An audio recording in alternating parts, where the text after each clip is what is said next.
exército.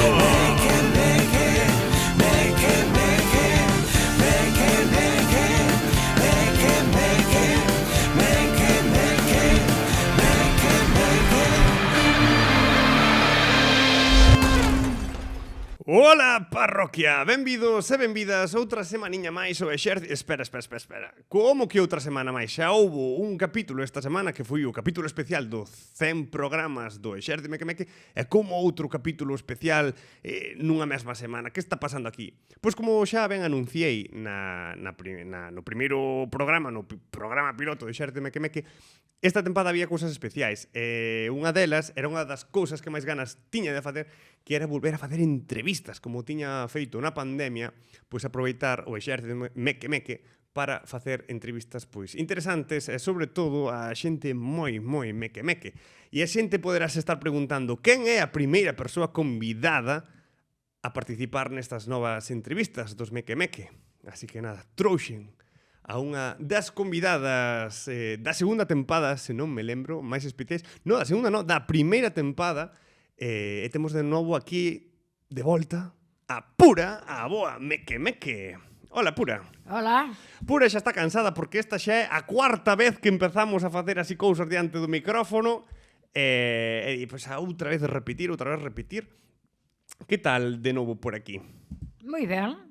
Moi ben, estábamos falando antes de que ti xa viñeches, xa foras á radio, cando nós facíamos o programa ali na radio, e que te levei enjañada a facer ali un programa que lle dixen imos comprar yogures, e non íbamos comprar yogures, levei ali enjañada á radio, e metín ali na radio e fixo un programa con nós.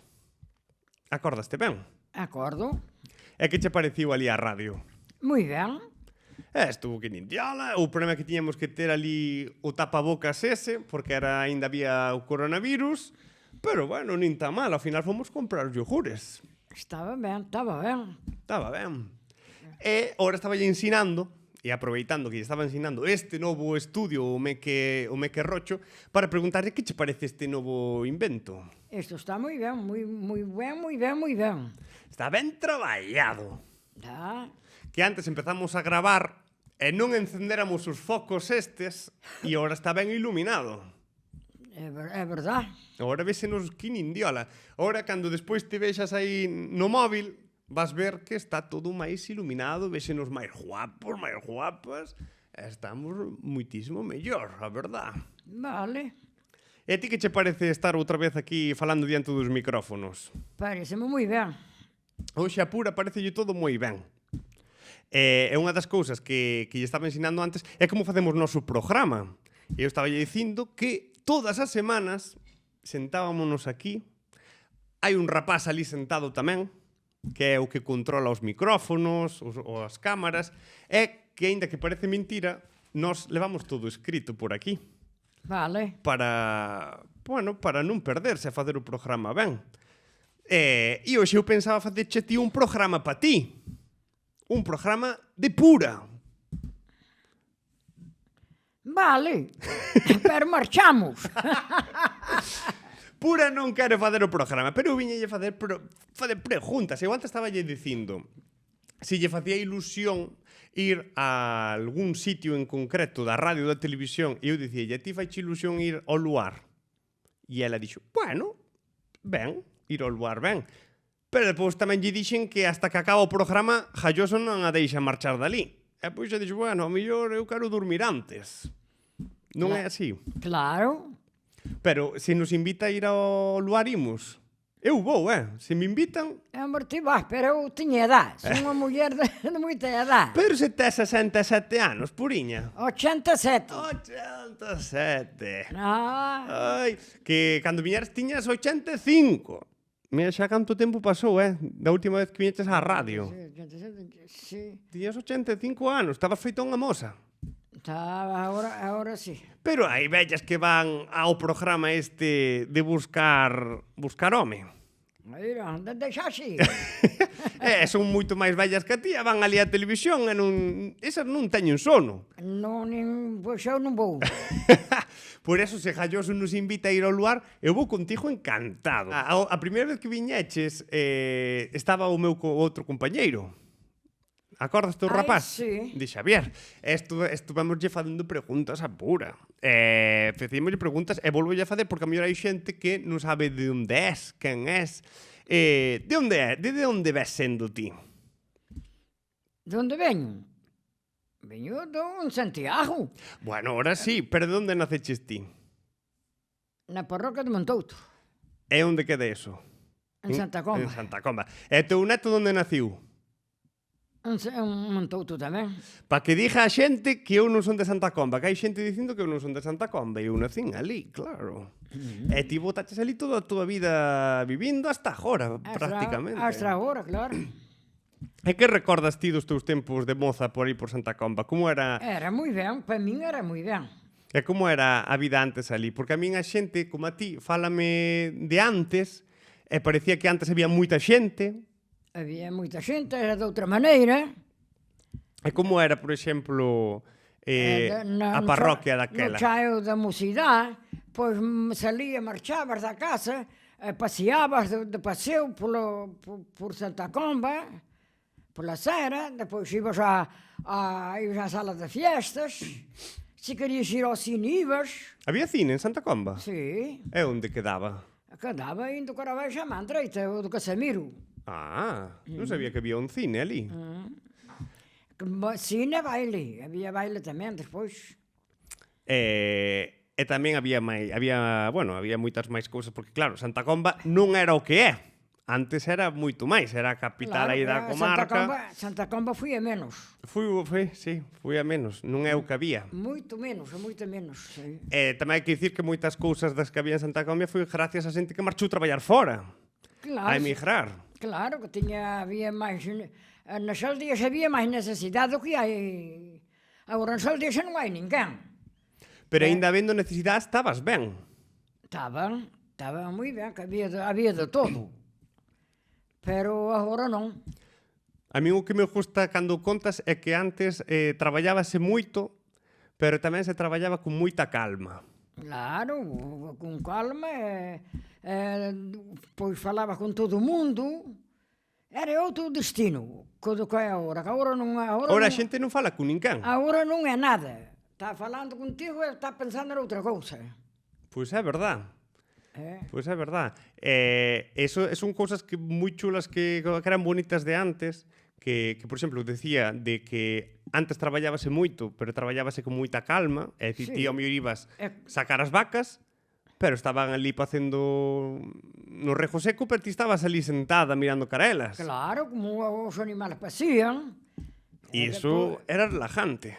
Claro, depois tiña a comida feita, que che facía sacar a tua nai. E logo, sí, Eu acórdome cando íbamos a apañar nas patacas, ali detrás da cortiña, se non me acordo mal. Sí. É unha das miñas partes favoritas de apañar nas patacas é cando viña meu padriño cunha bolsa chea de pan, con chourizos dentro. Ña! Esos chourizos moi ben sabían, despois de traballar. Eran chourizos feitos da casa, dos porcos da casa. Que ben sabía. E despois tamén, outra cousa bonita que había que se perdiu lastimosamente, por exemplo, aínda que non te levaras ben cos veciños, se a ti che pasaba algo sempre iban a axudar.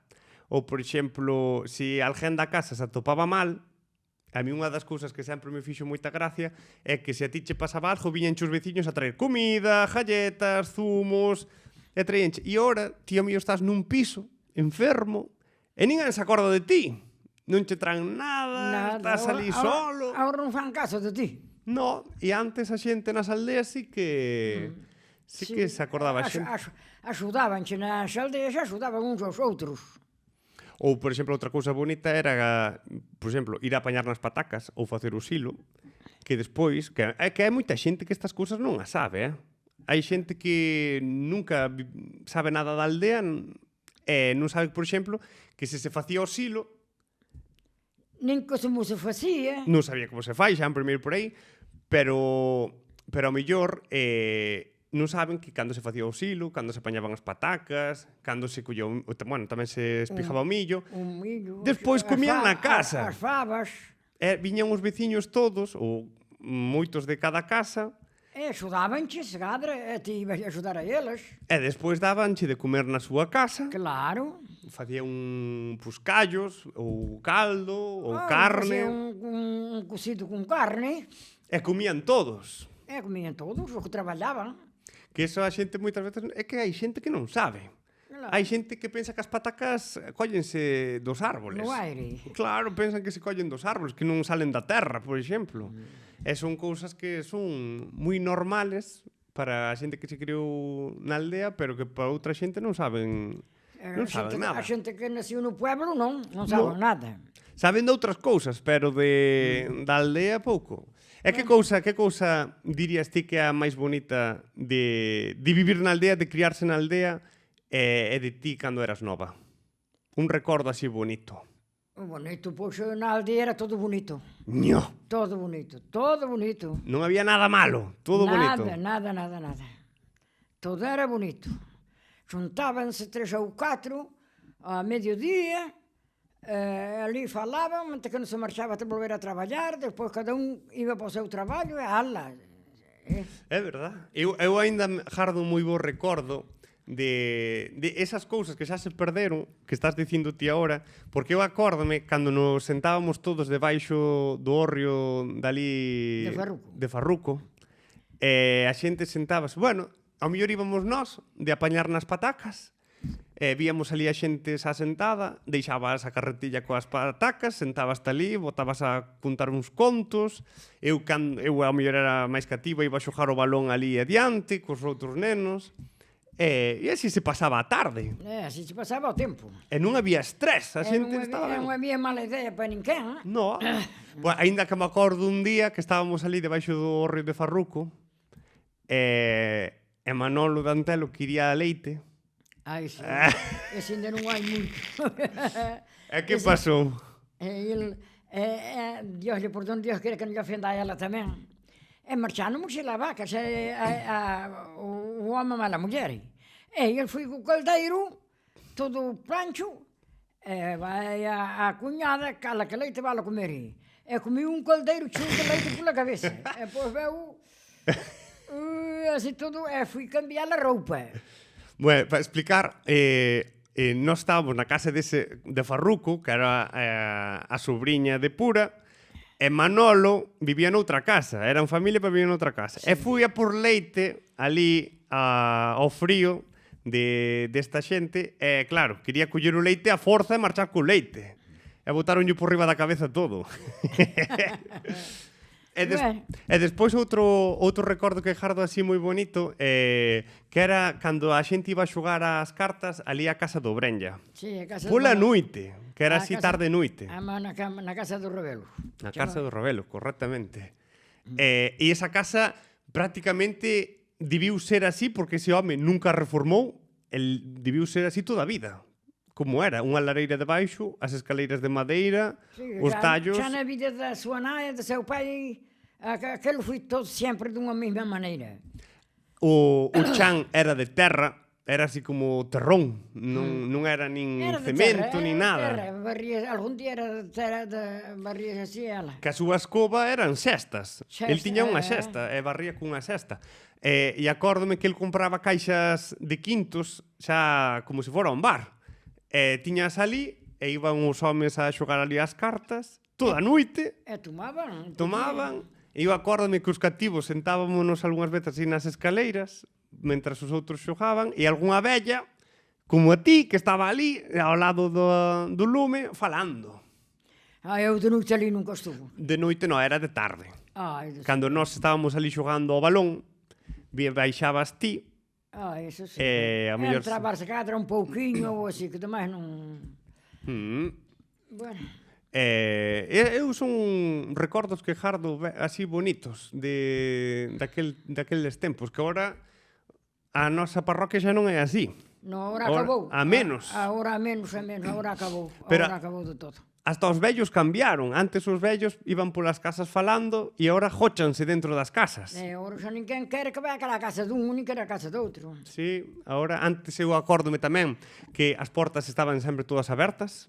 Sí. E sobre todo eu que era cativo, metíame na casa de todo o mundo, cando era moi cativiño, e tamén me chamaban, non? Ven comer aquí, Carlos, ven comer aquí unhas galletas. E dábame galletas.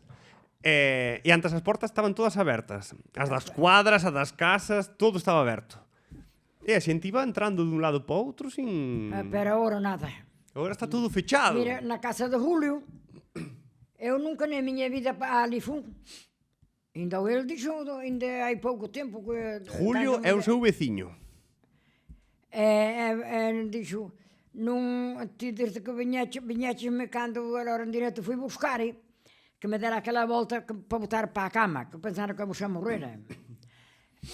Depois, pero desde isso non volveche máis aquí, non, ó? Non. Se pasou. Depois dixo-me, cando vinhas por aqui virás alguma vez falar comigo, mas eu, bueno, é de vir falar contigo, eu só morrer até o padrinho, olha, perdona, bueno, vai por aí. Não volvi mais, Bueno. não volvi mais falar com ele, nem nada. Que agora o pobre xa non vive nin ali. Marchou tamén. Agora marchou, agora está en Santiago tamén co filho. E que máis contos tes ali de Bustelo, así de que... Bustelo que conto che vou ter, non teño máis contos. Eu que sei, algún conto contarás. Ti sempre... Ti ao mellor... Cando vivía a Aurora... Ai, súa curmán.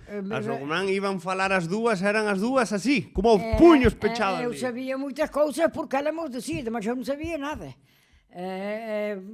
Sí, iba a tocar ali, sempre.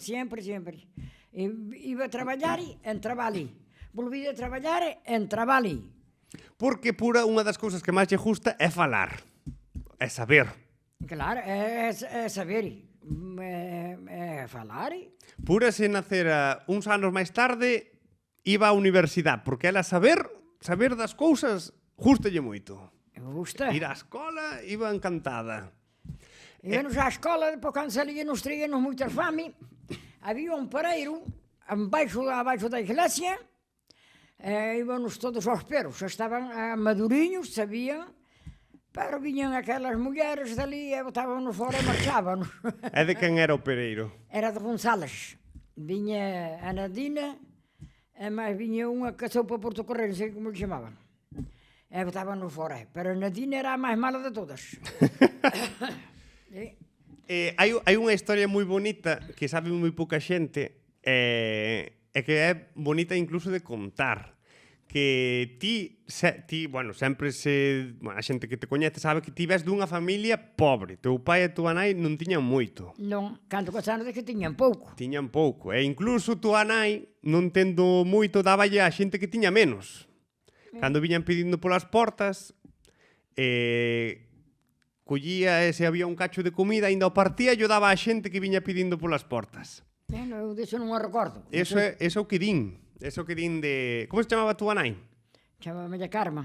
Carmela. Sí. Eso que din dela, que ela sendo aínda moi pobre, pero que túa nai non era pobre de sempre. Non, era dunha familia moi rica. Túa nai era dunha familia moi rica, pero casou cun pobre. Claro que pasou aí? Non tiña nada. Non tiña 3 forrados de terra. E cal é a historia dos teus pais? É nada, depois Túa nai era dunha familia boa. Tiña leiras, tiña terrenos, unha casa grande. Tiña moito. E teu pai non tiña nin casa. Non, a casa tiña que era onde naciu, ali, nesa... Sí, tiña a casa. E morreron os pais, e quedou con 2 irmáns. Como se chamaban os irmáns? Ela, Josefina, e ele, José. Ela non era normal. Ela non era normal. Depois assim quedaram. Assim que queria ela, a minha nai foi para ali. O pai disse que não vai às Carmela, que não perde casa de pão nenhum. Para ela gostou e o homem fui. Porque era guapo. Era bonito. Depois ele marchou para Cuba. E ali? E ali quedou ela com eles, com os órfãos. E depois não sei mais. Casaron. Não, casaron, cando marchou para Cuba já estava casada. Os pais de Carmela, de tua nai, non lle daban nada. Sorte tivo Carmela de que non fixeran o testamento e ela puido herdar algo, senón non herdaba nada tampouco. Bueno, daba o que lle pertenecía. Claro, pero os Claro, seus pais non lle querían dar nada. Na curta, pero non sei cal foi como morreu sin facer testamento. Entón, ela levantou, ela levantou 9 ferrados de terra, de labradía, 24 de monte. Porque os seus pais enfadáranse con ela porque casara cun pobre. Claro. E eles non querían que casara cun pobre, é un pouco para castigala, é dicir, por non levas nada. Pero tuvo a sorte de que non testaran e puido levantar o que lle tocaba, senón non tiña nada. E levantou moito. E o curioso tamén é que a túa curmán, esa Aurora, que lle gustaba contar contos, e a filla de... Aurora. No, a Aurora é a filla de José e de quen é, como se chamaba a súa nai? Dolores. É Dolores. Que era irmán da miña nai. Porque os irmáns eses orfos de teu pai acabaron casando tamén cos irmáns de túa nai. Sí. Ao final a familia xuntouse toda. Sí, xuntouse unha con outra. Toda a familia un co outro. Mira ti, Vale. E algo pasou en Cuba tamén, ao teu pai. Ai, o que lle pasou en Cuba, non sei. Teu pai non se levaba moi ben cun home ali en Cuba que se chamaba Stanislao. Louvaba, E quen é ese Stanislao? É teu bisavú. Mira, as voltas que dá a vida. Teu pai conoce ao meu bisavó, é dicir, ao avó do meu pai, e anos máis tarde as seus netos acaban casando sin ele sabelo. As voltas que dou aí a vida, de xuntarse todo, porque eran moi amigos. Eran moi amigos os dous. De estar ali. Meu pai queríalle moito a ele. Teu bisavó queríalle moito. É unha pena que non soubesen que ao final os seus netos iban a casar xuntos. E aí iban ter uns fillos moi guapos, como a min, claro. Pois acabamos, imos tomarlle un algo logo ahora, porque de falar tanto ahora se couse nos a boca, un quinto, unha cerveciña, así, ahora entra moi ben. Non ven mal. Non ven mal. A máis, vai un bo día, vai sol, vai calor un pouquiño, peta ben. Que che pareciu o novo sitio? Isto está moi ben. A verdad que sí. A perda que é de non ter unha comida boa para cando acabases. Ai, claro! Pois tiñas aquí, non ibas gastar o diñeiro afora. Claro! Ai! Pois... Vai dar xa aos fulanos que ven traballar aquí. Eso tamén é verdad, que non te escuiten eles, que ahora van querelo, Pois sí, e isto en parte tamén o fixo Stanislao Novo, porque aí estaba o Stanislao vello, que é o que falamos, e está o Stanislao Novo, que é meu pai. Foi quen fixo tamén que... O que fixo isto?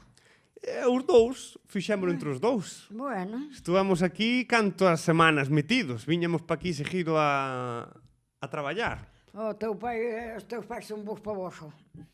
E pasámonos aquí moitas horas botándolle cemento ás paredes para facer así os ladrillos, pintando, arreglando chan, intentando poñerlle cousas ás paredes para que non bata o son e non haxa eco, poñer as mesas estas todas, aínda se pasou traballos, Está moi ben, está moi ben. Pero quedou bonito. Está bonito, está Quedou moi moi bonito. Non é por menospreciar a radio, pero máis bonito que a radio quedou. Teño que dicir. Está bonito, está moi bonito, moi bonito. Moi ben feito. Pois nada, pasáchelo ben, polo menos, contando aquí uns contos. Pasei no ben, nada máis que deixei anotado todo, non? Queda todo aquí grabadísimo, ahora aí, para escuitar despois. A ver se despois se ve, porque eu enseñei o vídeo donde foches ti a primeira vez e dixeches, can é esa muller? E esa muller eras ti. Estabas aí coa boca tapada e non te reconocías. Ahora ves se te reconoces. Ahora sí. Ainda que estou me fixando que ti és pequeniña, tes toda esta cousa aquí diante, ainda a ver se che ve algo, porque a mí non sei se che ve. Pero bueno, pois nada, pois moitas gracias, Pura, por vir hasta aquí. A ti por me traeras. Pois nada, home, pois para outro día se queres vir tamén. Por me traeras. Pois nada. Pois imos despedindo o programa, esperemos que lles gustara a xente este primeiro programa especial de entrevistas. A idea é traer máis xente tamén para que nos conte cousiñas así fora do cotiá, para que, sobre todo vos, pasedes ben e botedes un anaco rindo. Non sei canto tempo pasou desde que levamos falando, non sei se pasaron 10 minutos ou 20 ou 30, Así que nada, espero que o pasarades tamén moi ben, que coñecerades un pouquiño máis a Pura, que seguro que vai vir outras veces por aquí. E nada, como sempre digo, que serades moi felices.